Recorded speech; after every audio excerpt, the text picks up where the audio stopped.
ये है Jordan. Syria, Iraq, Saudi Arabia, Israel और पैलेस्टाइन के साथ बॉर्डर शेयर करने वाला मिडिल ईस्ट का वो अकेला कंट्री जो इतने खतरनाक खित्ते में होने के बावजूद बिल्कुल पीसफुल और स्टेबल है। अगर आप इस मैप को गौर से देखें तो आपको जॉर्डन के सारे पड़ोसी मुल्कों में इंस्टेबिलिटी या वॉर्स नजर आएंगी। सीरिया, इराक, इसराइल और पैलेस्टाइन जैसे कंट्रीज के साथ जुड़ा होने के बावजूद जॉर्डन उस आग से बचा हुआ है जो इन कंट्रीज में लगी हुई है। लेकिन आखिर ऐसा क्यों है? हालांकि हजारों साल से जॉर्डन एक कमजोर कंट्री रहा है जिस पर बहुत सी एम्पायर्स ने चढ़ाई की है, क्योंकि ये जेरूसलम और हेब्रोन जैसे होली सिटीज के रास्ते में है और इन शहरों तक पहुंचने के लिए बेबीलोनियंस, मुस्लिम्स, क्रूसेडर्स और ऑटोमन एम्पायर ने इसी रूट का इस्तेमाल किया है। तो फिर आज जॉर्डन इतना पीसफुल और स्टेबल क्यों है? इस सवाल का जवाब जॉर्डन की ज्योग्राफी, उसकी हिस्ट्री और उसकी कुछ पॉलिसीज में छुपा हुआ है। सबसे पहले हम जॉर्डन की ज्योग्राफी को समझते हैं। जॉर्डन के 75% एरिया पर रेगिस्तान है और ये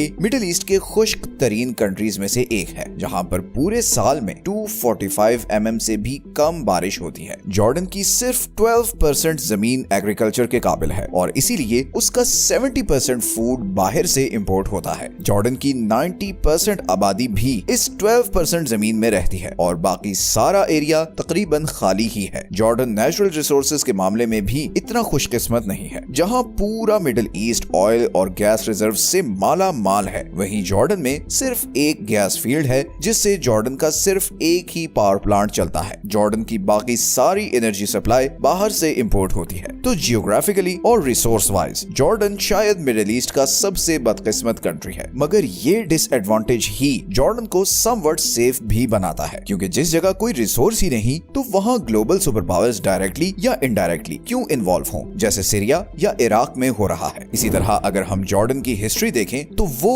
उसके आज की सिचुएशन के बिल्कुल ऑपोजिट है। जॉर्डन पर हमेशा से मुख्तलिफ एम्पायर्स अटैक करती और उसे कंट्रोल करने की कोशिश करती रही हैं। आज से 3000 साल पहले जॉर्डन पर 3 किंगडम्स अमन, मोआब और एडोम का राज था, लेकिन फिर कुछ ही अरसे बाद ये तीनों किंगडम्स असीरियन एम्पायर के कंट्रोल में चली गई। फिर कुछ बरसों बाद बेबीलोनियंस ने इस सारे एरिया पर कब्जा कर लिया। फिर 5th सेंचुरी के आसपास ये सारा एरिया पर्शियन एम्पायर के कंट्रोल में चला गया और फिर ग्रीक एम्पायर ने पर्शियन एम्पायर को शिकस्त देकर इस एरिया को अपने कंट्रोल में ले लिया। ग्रीक्स के बाद ये एरिया रोमन एम्पायर के कंट्रोल में चला गया, जिसने फिर इस सारे एरिया को कल्चरली और एडमिनिस्ट्रेटिवली बहुत चेंज कर दिया। लेकिन फिर पर्शियन एम्पायर एक बार फिर उभरी और 6th सेंचुरी के आखिर तक रोमन और पर्शियन एम्पायर के बीच इस एरिया के कंट्रोल के लिए बहुत वॉर्स होती रही और बिलाखिर 7th सेंचुरी में मुसलमानों ने रोमन और पर्शियन दोनों एम्पायर्स को शिकस्त देकर इस सारे एरिया को अपने कंट्रोल में ले लिया। अगले 400 साल तक ये एरिया मुस्लिम्स के कंट्रोल में रहा, लेकिन फिर 11th सेंचुरी में क्रूसेडर्स ने आकर इस एरिया पर कब्जा कर लिया। 12th सेंचुरी में मुसलमानों ने एक बार फिर क्रूसेडर्स को शिकस्त देकर इस एरिया का कंट्रोल वापस ले लिया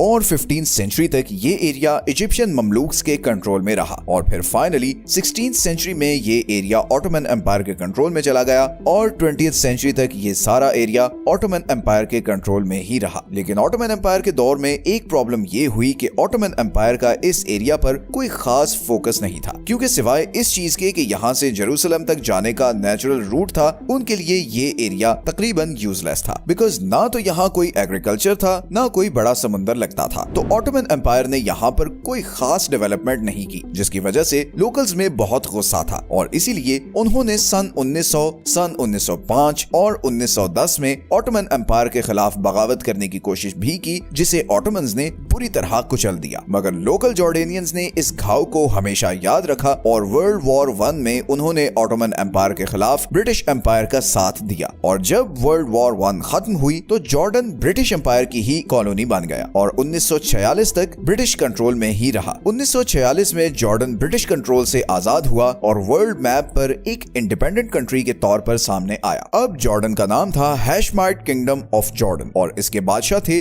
किंग अब्दुल्ला हुसैन। मगर आजादी के बाद जॉर्डन एक कॉम्प्लेक्स सिचुएशन में था। उसके बिल्कुल साथ एक नई आबाद होने वाली स्टेट ऑफ इसराइल थी, जिसके खिलाफ सारा अरब था। आजादी के 2 साल बाद ही 1948 में जॉर्डन 7 अरब कंट्रीज के साथ मिलकर इसराइल के खिलाफ वॉर में चला गया। इस वॉर को फर्स्ट अरब इसराइल वॉर भी कहते हैं। इस वॉर में जॉर्डन ने वेस्ट बैंक और ईस्टर्न जेरूसलम तक कब्जा कर लिया। हजारों फलस्तीनियों ने किंग अब्दुल्लाह को अपना बादशाह मान मान लिया और 1967 तक वेस्ट बैंक और ईस्ट जेरूसलम जॉर्डन का ही हिस्सा रहे। फिर 1967 में 6 डे वॉर में इसराइल ने अटैक करके West Bank, Golan Heights, Sinai और गजा पर कब्जा कर लिया। फिर 1970 और 1973 में भी जॉर्डन और इसराइल के बीच लड़ाई हुई, जिसमें जॉर्डन को बहुत भारी नुकसान उठाना पड़ा। इसी दौरान हजारों की तादाद में फलस्तीनी रेफ्यूजीज जॉर्डन में आकर आबाद होने लगे और जॉर्डन ने भी सब रेफ्यूजीज के लिए अपने बॉर्डर्स खोल दिए। इन सब का जॉर्डन की इकोनॉमी और पॉलिटिकल सिस्टम पर बहुत बुरा असर भी पड़ा और 1999 तक जॉर्डन में बहुत ज्यादा पॉलिटिकल और इकोनॉमिक इंस्टेबिलिटी रही। और अब यहाँ ये सवाल आता है कि फिर 1999 के बाद ऐसा क्या हुआ कि आज जॉर्डन इतना स्टेबल कंट्री बन चुका है। असल में 1999 में जॉर्डन के उस वक्त के किंग बहुत बीमार थे और उन्होंने किंग अब्दुल्लाह II को अपना जानिशीन बनाया। किंग अब्दुल्लाह II ने आते ही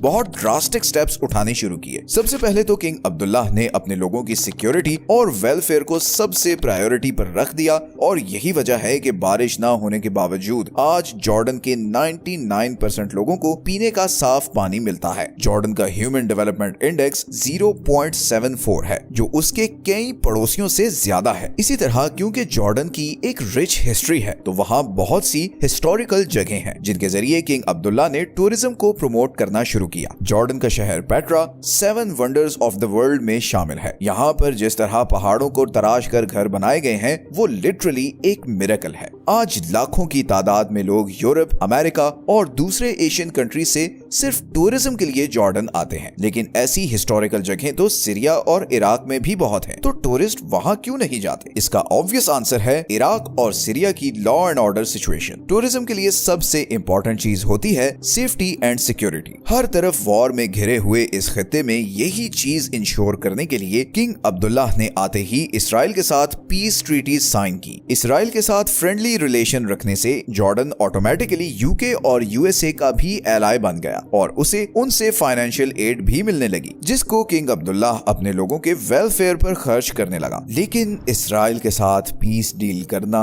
एक दो धारी तलवार थी, क्योंकि सारा अरब इसराइल के खिलाफ था। तो ऐसे में अरब कंट्रीज ने जॉर्डन के खिलाफ कोई एक्शन क्यों नहीं लिया? इसकी एक बहुत बड़ी वजह यह है कि जॉर्डन पूरे अरब बल्कि पूरी दुनिया में सबसे ज्यादा रेफ्यूजीज लेने वाला मुल्क है। जॉर्डन में 30 लाख पैलेस्टीनियंस, 11 लाख के करीब सीरियंस और हजारों इराकी, चेचन और आर्मेनियंस आबाद हैं। इतने रेफ्यूजीज अपने मुल्क में रखने की वजह से सब कंट्रीज जॉर्डन की रिस्पेक्ट करते हैं, बिकॉज अगर जॉर्डन इन रेफ्यूजीज को ना लेता तो फिर ये सऊदी अरब और दूसरे गल्फ कंट्रीज के लिए मसला खड़ा करते। इसलिए अरब कंट्रीज इसके बावजूद कि जॉर्डन ने इसराइल के साथ पीस डील कर रखी है, वो खुश हैं कि जॉर्डन ने इन लाखों लोगों को अपने मुल्क में पनाह दी हुई है। और सिर्फ यही नहीं बल्कि उनके साथ बहुत अच्छा सलूक भी किया जाता है। और यही वजह है कि 2011 में अरब स्प्रिंग के बहुत ही कम असरात जॉर्डन तक पहुंचे, बिकॉज जॉर्डेनियन किंग ने फौरन प्रोटेस्टर्स की डिमांड को पूरा किया और किसी भी किस्म की फोर्स इस्तेमाल करने के बजाय बड़े ही आराम से उनके साथ डील किया। तो इस न्यूट्रलिटी और हॉस्पिटैलिटी की वजह से जॉर्डन के सभी पड़ोसी उसकी रिस्पेक्ट करते हैं, क्योंकि उन्हें पता है कि जॉर्डन ने उनका बहुत बड़ा बोझ उठाया हुआ है। लेकिन जॉर्डन की ये स्टेबिलिटी और न्यूट्रलिटी शायद बहुत जल्द खत्म होने वाली है। पिछले 1 साल से जॉर्डन बहुत प्रो इसराइल नैरेटिव लेकर चल रहा है। इसराइल गजा वॉर के 1 साल गुजरने के बावजूद अभी तक जॉर्डन ने एक दफा भी गजा में रहने वाले पैलेस्टीनियंस को अपने कंट्री में आने की ऑफर नहीं की। और जॉर्डन के पास ट्रैक रिकॉर्ड को देखते हुए ये बात बहुत अजीब लगती है। इसी तरह अभी रिसेंटली जब ईरान ने इसराइल पर मिसाइल अटैक्स किए तो जॉर्डन ने बहुत से मिसाइल्स को अपनी एयर स्पेस से इंटरसेप्ट किया। इन खबरों का पैलेस्टीनियंस और ईरान में बहुत नेगेटिव इम्पैक्ट आया है। वो जो जॉर्डन का एक न्यूट्रल कंट्री का इमेज था वो बहुत बुरी तरह डैमेज हुआ है। जॉर्डन में रहने वाले पैलेस्टीनियंस और उधर ईरान दोनों को जॉर्डन पर बहुत गुस्सा है और हालात कोई भी खतरनाक ट्रेजेक्ट्री ले सकते हैं, क्योंकि बहुत सी न्यूज आ रही हैं कि जॉर्डन में रहने वाले पैलेस्टीनियंस जॉर्डेनियन गवर्नमेंट के खिलाफ जबरदस्त प्रोटेस्ट्स और रिवोल्ट भी कर सकते हैं और इससे जॉर्डेनियन गवर्नमेंट परेशान भी है। जॉर्डन असल में ईरान के सीरिया में बढ़ते हुए इन्फ्लुएंस से बहुत परेशान है। किंग अब्दुल्ला ईरान को सीरियन सिविल वॉर का एक बहुत बड़ा कल्प्रिट समझते हैं। इस सिविल वॉर की वजह से जॉर्डन को लाखों सीरियंस अपने मुल्क में आबाद करने पड़े। और सिर्फ यही नहीं बल्कि जॉर्डन का सारा नॉर्दर्न बॉर्डर भी वनरेबल हो गया है, क्योंकि बहुत से मिलिटेंट ग्रुप्स इसी बॉर्डर के जरिए हथियार स्मगल करने की कोशिश करते रहते हैं। तो किंग अब्दुल्ला किसी भी तरह ईरान या ईरानी प्रॉक्सीज को जॉर्डन के आसपास बर्दाश्त नहीं कर सकते, और इसीलिए उन्हें अगर इसराइल की भी सपोर्ट करनी पड़े तो वो पीछे नहीं हटेंगे। देखना ये है कि इस तेजी से इवॉल्व होती जियोपॉलिटिकल सिचुएशन का